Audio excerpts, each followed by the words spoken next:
Hello and welcome back to the Data Protection and AI Summit. My name is Christophe Bertrand, Principal Analyst at theCUBE Research. I am joined today by Eric Herzog, who is the CMO at Infinidat. Eric, great to have you back. Thank you. We love being with theCUBE. You guys do great stuff, not only for vendors such as us, but really what you do to help the end users and the channel partners that also support those end users. theCUBE is very valuable from an end user perspective and what the enterprises like to hear about from you guys. Well, thank you, and we have quite a bit to cover, a pretty vast topic that we're trying to cover 360 here. So let's talk about data protection and AI. When I say data protection and AI, what does this evoke for you? What does this mean? So it means a couple things. A is leveraging AI technology into what I'll call next generation data protection, right? It's not just about backups anymore, which is what data protection historically has been. It's about primary storage as well and protecting the data there on primary in real time, not waiting till the backup is there.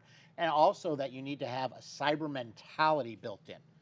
Second thing is AI workloads.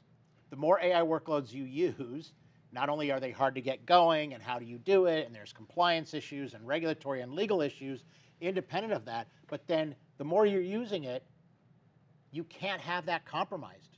Just the way you can't have your Oracle database compromised, your SAP, your large file systems, you can't have that AI workload because essentially it may be AI, but it's just as if you have someone running your supply chain and it's a human today and you start switching to AI, you're still running supply chain information. So if the AI gets hacked, guess what? It's still wrong and the screws don't go to the right factory at the right time. So that's bad too. So AI workloads shouldn't be, oh, well, it's AI, we don't need cyber or any, it's crazy. It's just another workload, it just happens to use AI.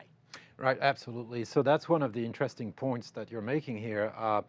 And we'll cover both dimensions, I think, in detail. Let's start with the feature set that you can augment with AI, especially in the context of storage. You've done a lot of work in what is ML and AI. Can you walk us through what you've done and maybe be specific about it? How does it help me as an IT professional or a storage professional?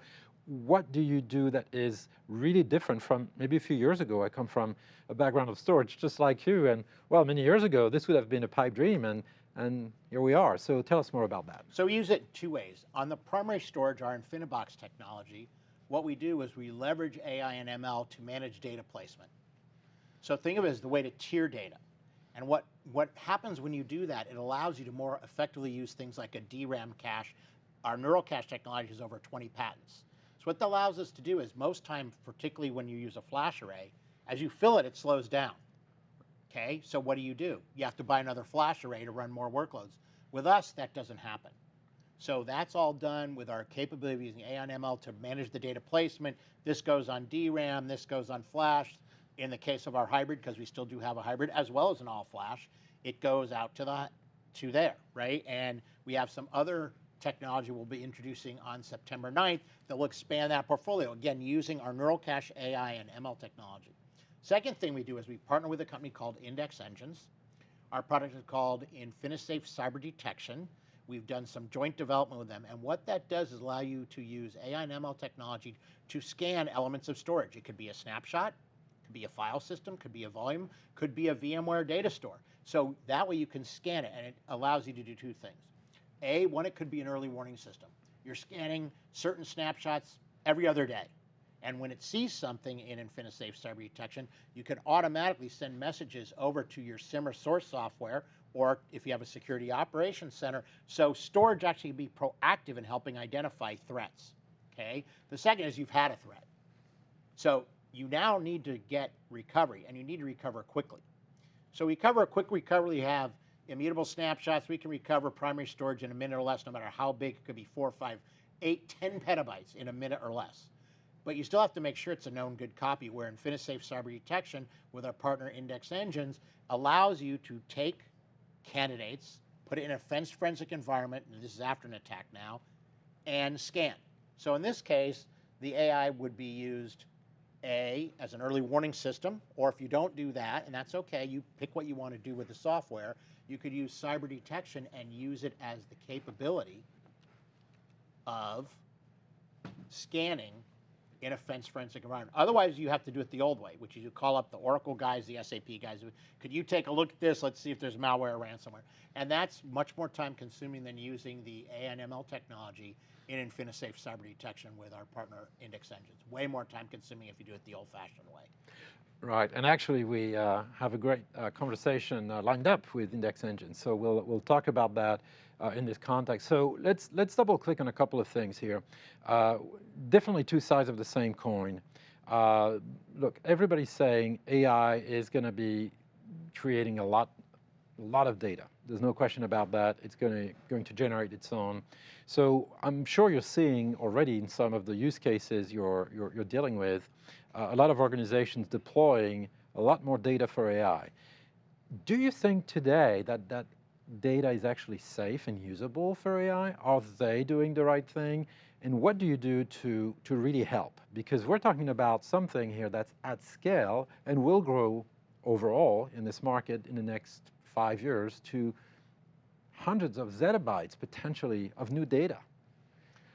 Where's that all going to go? How are you going to manage that? How do you make it safe? So I would view AI as just another type of workload. It's another type of application software. Right.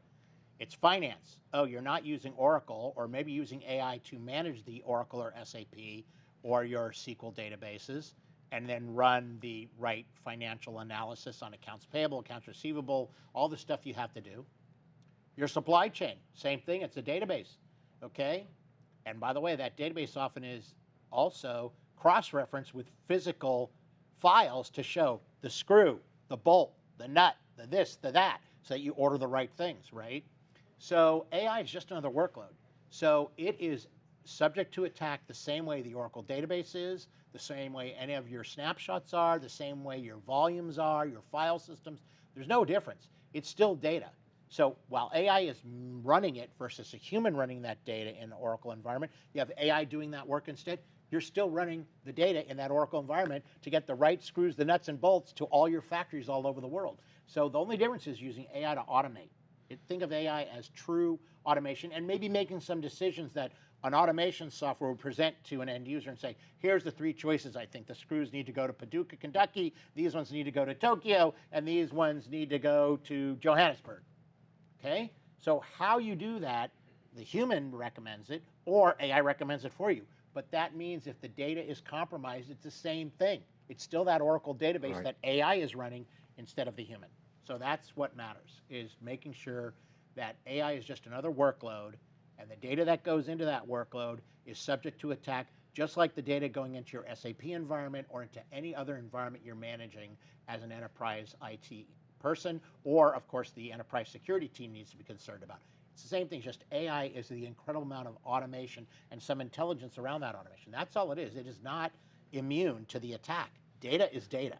Absolutely, and that's really the main point here, and that's why we have this summit to talk about how you protect data in this age of AI, how you leverage AI as a friend and defend against it when it's a foe, when it's actually AI-powered cyber attacks. Couple of things. We haven't talked about compliance and governance yet. I think governance is a bigger topic. But just when you think about compliance, earlier we were talking about the number of regulations that exist today, just in general terms, there are lots of them. And now there are some specific also AI regulations. Now, in reality, I expect that a lot of the AI workloads, to use your term, applications, workloads, will not be in the cloud. That for some reason, maybe legal, maybe compliance, maybe governance, some organizations and many enterprises will actually run on-prem, which is really where you come in. Now, or they could run it in a private cloud type of scenario, but storage is going to become more and more critical, especially on-prem, in a very weird twist of history here. What's your take on that? Do you see that already happening? What do you think? We see what's often referred to in the IT press as well as the storage press as data repatriation. So first of all, from an AI perspective, there's lots of concerns. If you're using chatbots that are open source, you just can't, if you use that and you're publicly traded, you just exposed your IP. Let's say I'm a little tiny startup. I got like these whiz kids developing the newest Hinklemeyer, and we're going to rule the world, and we're going to make billions, and our investors are going to make billions. Well, if they use an open source chatbot, guess what? all the big competitors just figure out how to do Hinklemeyer because we told them, because legally they can access that data. So the reason for data repatriation are things built around security.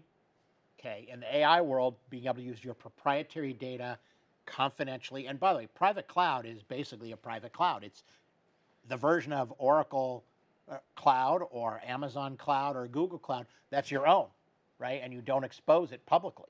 So if you're using that way, you want to use your own proprietary data for AI workloads. So that is a huge, huge issue. So more and more people will start doing AI as all this legal and regulatory and compliance issues get resolved.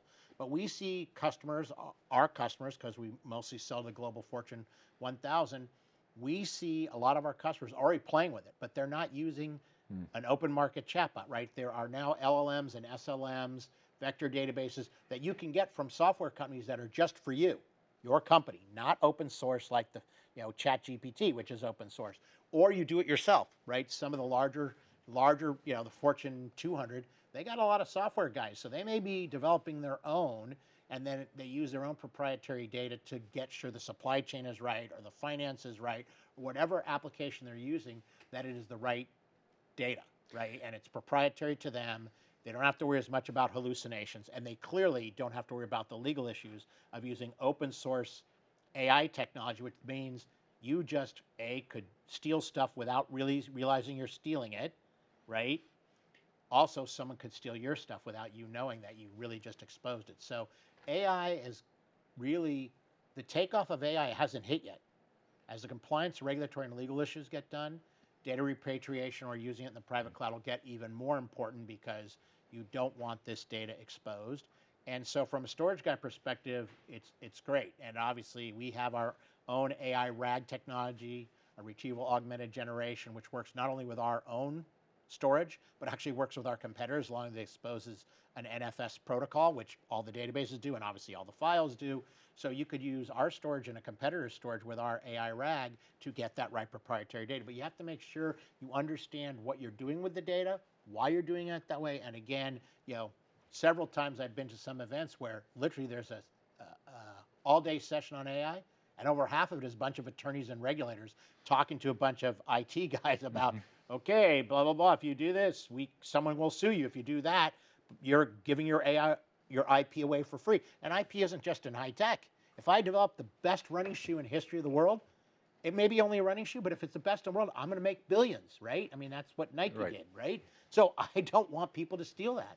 And I have designers that use computers to design, running shoes or tennis shoes or tennis racket, anything, cars, whatever. So it is a real issue of protecting your IP. Right, and this is really where we talk in a broader term of data protection, not just protecting from destruction, but actually there is that risk too, because what you've described makes perfect sense. I think we'll talk more about this in our governance summit on the Edge of AI in the September timeframe with my colleague Scott Hebner. We will cover all of these topics and regulations, which will make for an interesting time. We'll make it interesting, not boring. It can be. But the point is this. I think you've just touched upon very important topics here. The one thing that strikes me is that it doesn't appear to me that people are thinking as they are building this data infrastructure about protecting the data the way they should, not just from leaking or being poorly used. That's a big issue, not arguing that point. It feels to me like the fundamental work, just like any workload, has to be the protection in the context of recoverability, the protection in the context of immutability. We're hearing every day now of prompt injections where people go essentially attack the AI software itself, potentially causing a risk of data destruction or all sorts of other issues which are so far-reaching, right? We also live in a world where, well, geopolitically, things are not that great. There are lots of attackers from areas that are also being physically attacked and physically attacking others. So all of this is starting to combine into placing the storage and the data in first line of attack. So with that in mind, do you think that today your clients understand that AI by design is actually data that's protected by design? Are we there yet? Is there a lot of education to do? So there's still a lot of education to do. If you look at even regular storage, regular data, and you look at surveys of CIOs and CISOs, they freely admit in many of the surveys that are out there from industry analyst firms or sometimes from the financial press that they're not really prepared for a cyber attack. And they haven't thought about AI because it's new. So if you think of AI like it's Oracle, it's SAP, it's going to be on your primary storage, the next generation of data protection is where the difference comes in. It's about protecting data on primary. AI is on primary. By the way, you still should be backing up your AI workload when it's done, right? You're running it constantly. Right. So great, you have to back up the fact that you're supposed to ship the screws because you just did a run of your supply chain, and you do runs of supply chain, big companies, every single day. Well, guess what? If it was done with Oracle, they back up the Oracle database. So now you back up the AI. So that's okay. That's the data protection in the traditional way.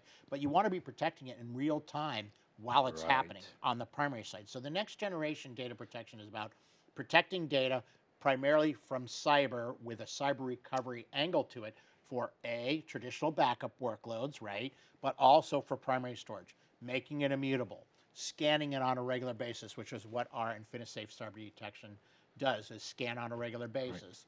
Right. Making sure you separate the management plane and the data plane, right? Making sure that if you do have an attack, you can create a fenced environment because you need to find a known good copy before you do that recovery. You want to make sure that you have incredible recovery times. We guarantee SLAs on primary storage and on secondary backup. On primary storage, we will recover no matter how big the data set size is. It could be 4 petabytes, 10 petabytes, 20 petabytes, 1 minute or less. And in fact, because I'm old school, I believe that if you can't demo your software live, your software's not very good. And when I started in this business, you demoed it live at a trade show or at a lunch and learn or at a seminar. No one was videoing it and then showing it. Right. Don't do that. That was bad. So guess what? I still do it that way. I make my teams do it live. We recovered 4 petabytes in 4 seconds live. 4 petabytes in 4 seconds on primary. You also want to be able to have rapid recovery on secondary. Because what if there's no good copies on the primary side? Your no good copy you do find in a backup repository. So you've got to bring that repository available to click the button so that Commvault, Veeam, Veritas, IBM Protect, whatever, Zerto, whatever is your backup software choice, can actually do the recovery. Right. Right? So you've got to do it both ways. In that case, we guarantee the recovery in 20 minutes or less. And when we did the live webinar, because I'm a crazy old geese bag, guess what we did? 25.5 petabytes in 12 minutes. Now that is rapid. So you've got to make sure that that is built in.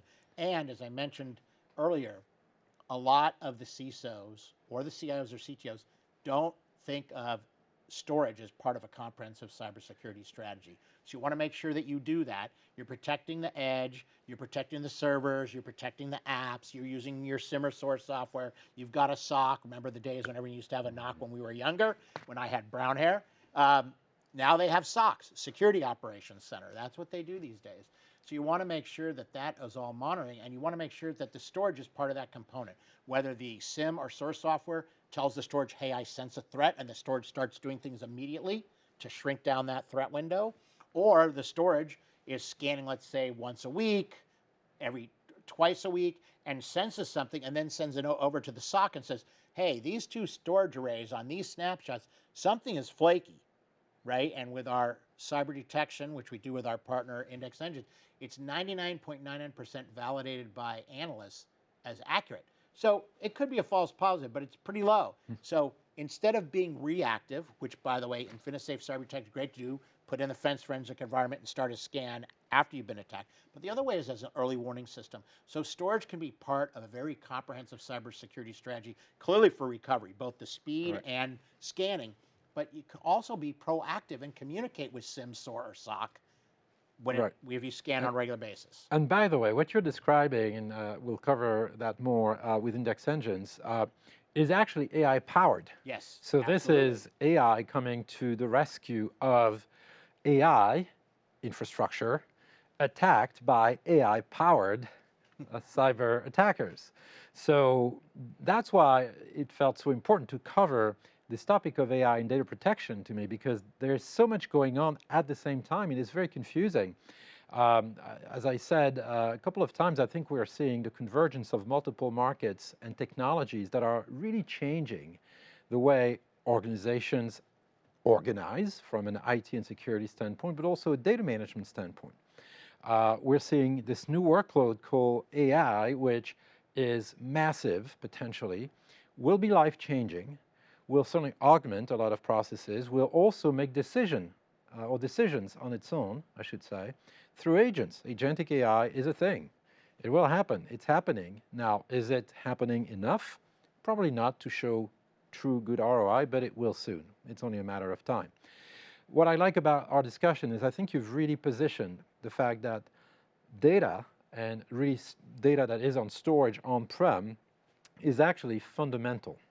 It's fundamental to AI processes, it's fundamental to the protection of the data that allows you to run AI processes.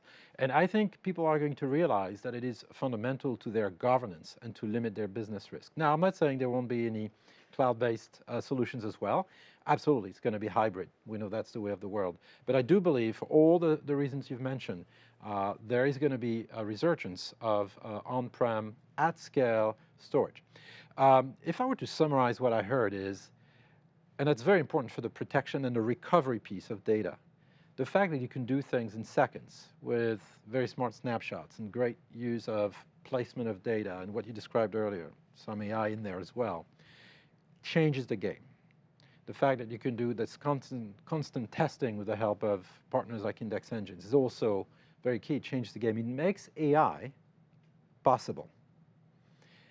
And it sounds like it should be obvious because it's about the data. But I think a lot of people are looking at the shiny objects, but they're not looking at the fundamental infrastructure, which is what I think you've described really well. Well, again, garbage in, garbage out. So a human running Oracle databases, if the data coming in is garbage, it's data coming out with a human being standing there. So if you have an AI agent doing the work and it's garbage in the data, garbage out, it's still garbage. So an AI hallucination, quite honestly, is like a human making a mistake, right, in my mind. It's just the same. So you have to realize that AI is, if you will, automation on steroids. Really automating it, incredibly automating, and allowing that automation to make some decisions on its own. Okay, great. But again, if the data underneath that automation is lousy, then the result is lousy. And what if there's no data? What if somebody, again... Yeah, ransomware, malware, then you exactly. just totally ruined it. And you know, if you're using it, for example, for supply chain, you're not shipping and the factory goes down. So you're thinking, oh, my data center's down, I don't like it, but that's, yeah, I get it that up in a day or two. But all the factories are down because they don't have screws, they don't have tires, they don't have hubcaps, all the stuff you need if you're a car manufacturer, or if you're making drugs, or whatever you're making. You could be making, again, paper products, okay? You have to get the paper, right? You got to put it in the roll. Then there's always, you know, that the thing in the middle, right, for your paper towels. Then they have to put it into packaging. Then if you get the big box, you know, that's packaged up when you go to the grocery store, that all is done robotically and all done by computer. Right. So if you don't have the right, you know, wrap there, you've got all of those paper towels just sitting there because you can't ship them as just paper towels. You have to put them in the plastic wrap and then put them in packaging to get to the grocery store or to Costco or wherever you're trying to get it. And so AI just is automating that process. If the AI data is attacked, the only thing it's done is you get to say it's AI. It's the same problem as if it was attacked with a human deciding when to get the plastic over to the paper factory. It's the same thing. Just AI now is messed up too, just as if a human was. So it's all about the data. The core is the data, which is why you need next generation data protection on your primary storage, which is what AI would use. And you need next generation data protection on your backup as well, just in case you can't recover from primary, you got to recover from backup. And you need to make sure that they're clean using AI and ML technology with our cyber detection technology that we've done jointly with index engines. Eric, what a great summary. I could not have done it better. So I'd like to thank you very much for your time today. This was great. I think we covered a lot of ground. And obviously, I want our viewers to also think about taking a look at this great session we have with the index engines as well. Yeah, that is going to be very good because it delves deeper into using AI for the good guys versus AI for the bad guys. Exactly. And the bad guys use AI to, trust me, everyone's using AI, right? Everyone uses a pen. Everyone uses computers, including bad guys. So the reality is, that session is going to talk about using AI for good to defend your data, defend your enterprise, versus what the bad guys are trying to do with the exact same, by the way, technology. Perfect. And I can assure our viewers, we are real. The shirt is real. Yes. It is by design. We are not AI generated. We are not AI generated. They couldn't do that. Well, Eric, thank you so much. Great, thank you. Love being with theCUBE and appreciate all the stuff you do, not only for us, but really our end users have made some really nice comments to us about it. We saw this on theCUBE. They gave us real information, particularly when you do the summits where you have a whole bunch of stuff. When you do just the one-offs, like sometimes you guys do at the trade shows, those are nice, but you have in this case, you have a focused summit topic, and customers like, they see one thing, then another, and they're all really that key topic. Customers love that. That's what they've told us. Thank you so much. I'm going to hire you as my agent for promotions. Thank you, Eric. Thank you. And to our viewers, stay tuned. There's more coming up.